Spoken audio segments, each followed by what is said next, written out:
नमस्कार बंधुरा आज के आबार हाजिर हয়েছি नतून একটা रेसिपि নিয়ে। এই রেসিপিটা অনেক পুরনো, প্রায় 100 বছরের পুরনো একটা রেসিপি। আজ তোমাদের সঙ্গে শেয়ার করব বলে এসেছি। এখানে একটা নিয়েছি কাঁচা কুমড়ো এবং এক বাটি মটর কলা, যেটা আমরা ঘুগনি করি সেই ঘুগনির মটর কলা।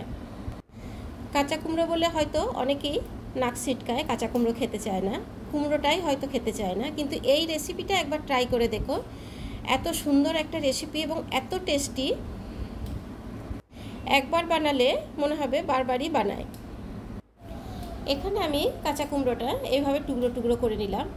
আমি পুরো কাঁচা কুমড়োটা নিলাম না, কারণ অনেকটাই হয়ে যাবে। আমি এইভাবে কেটে নিয়েছি এবং বীজগুলো আলাদা করে দিয়েছি।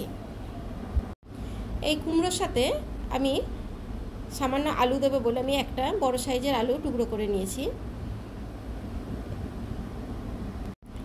এখানে যেহেতু মটর কলাই দিয়ে রান্নাটা হবে, সেই কারণে মটর কলাইগুলো কিন্তু আমি আগের রাতে ভিজিয়ে রেখে দিয়েছিলাম, কারণ 6-7 ঘন্টা মটর কলাই না ভেজালে ঠিক মতন সেদ্ধ হতে চায় না।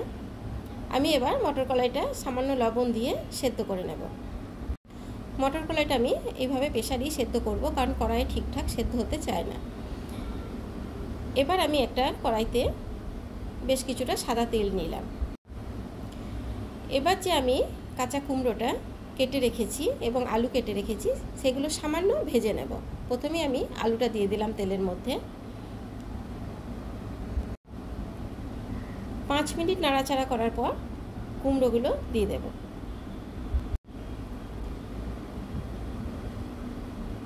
কুমড়োর টুকরোগুলো দিয়ে দেওয়ার পরেও আমি আরও 5-7 মিনিট নাড়াচাড়া করব তেলের মধ্যে,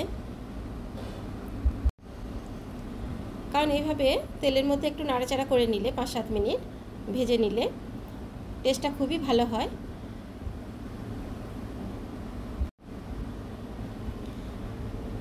এখানে সামান্য নাড়াচাড়া করার পরে আমি তুলে নিচ্ছি।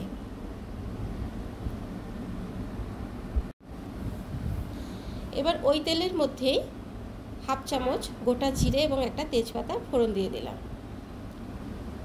এবং একটা টমেটোর টুকরো আমি করে রেখেছিলাম সেটাও তেলের মধ্যে দিয়ে দিলাম। টমেটোটা যতক্ষণ না কাঁচা গন্ধ চলে যাচ্ছে, একটু নরম হচ্ছে, ততক্ষণ আমি তেলের মধ্যে নাড়াচাড়া করে নিলাম।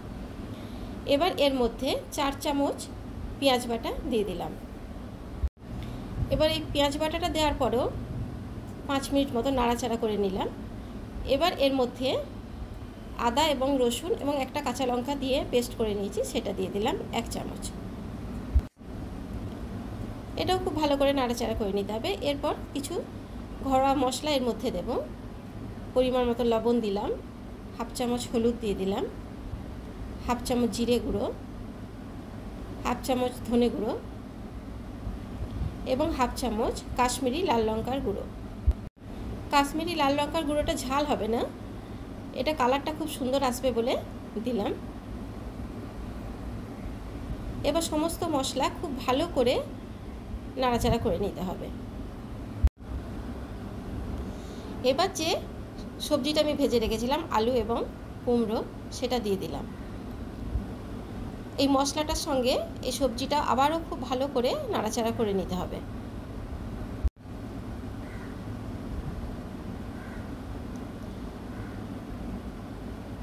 এবার যে মটরটা আমি সেদ্ধ করে রেখেছিলাম, খুব ভালোভাবে সেদ্ধ করে নিতে হবে, কারণ কুমড়ো খুবই নরম, এর সঙ্গে আর আলাদা করে সেদ্ধ হওয়ার কিছু নেই।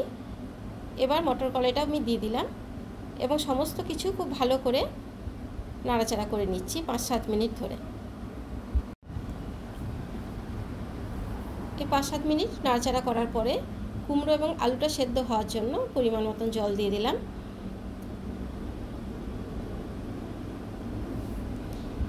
এবার এটা সেদ্ধ হওয়ার পরে ফিরে আসছি।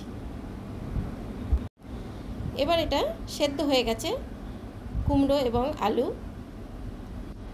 কিন্তু রান্নাটা এখানেই শেষ নয়, এর মধ্যে এখনও 2টো জিনিস আমি দেব।